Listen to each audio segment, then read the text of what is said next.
ఇది రోడ్ అండి. ఇది రోడ్డు. ఇది కాలువ. ఇది కాలువ. ఇది రోడ్డు. సైడ్ వచ్చేసరికి కాలువ పక్కన మళ్ళీ రోడ్డు వస్తుంది. సైడ్ వచ్చేసరికి ఈ పొలము ఎకరము రోడ్డు ఫేసింగ్ తోటి ఉంది. ఇది రోడ్డు. ఇది ఎకరం పొలం అండి. ఒక బోర్ ఉంది దీనికి.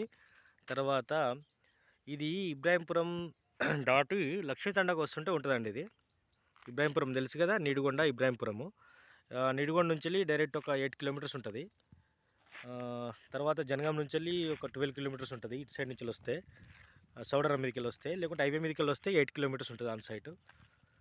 చాలా దగ్గర ఉంటుంది హైవేకి. మొత్తం పొలమే, రెడ్ సాయిల్ పొలం ఇది. రెడ్ సాయిల్ పొలం. రోడ్ ఫేస్ చాలా మంచిగా ఉంటుంది. పక్కకు కాలు ఉన్నది. వాటర్ ఫెసిలిటీకి నో అబ్జెక్షన్. మళ్ళీ దాని పక్కకు రోడ్డు ఉంటుంది. మళ్ళీ అటు రోడ్డే ఉంటుంది. సైట్ వచ్చేసరికి ఇది మంచిగా వరొచ్చే భూమి. ఇది ఎకరం బరాబర్ ఎకరం ఉంటుంది. ఫర్ సేల్కి వచ్చిందండి. ఇది మంచి భూమి. 4 మూలలు ఉంటుంది. రెడ్ సాయిల్ భూమి. ఒక బోర్ ఉంది. మంచి వాటర్ వస్తుంది. ఇది రోడ్ అండి. రోడ్డుకు పక్కనే భూమి. చుట్టూ ఇవి.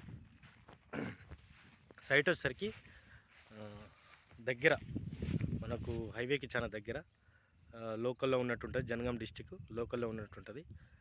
రైతుతోటి మాట్లాడుకోవచ్చు, బార్గెనింగ్ చేసుకోవచ్చు. ఆయనే 45 చెప్తాడు.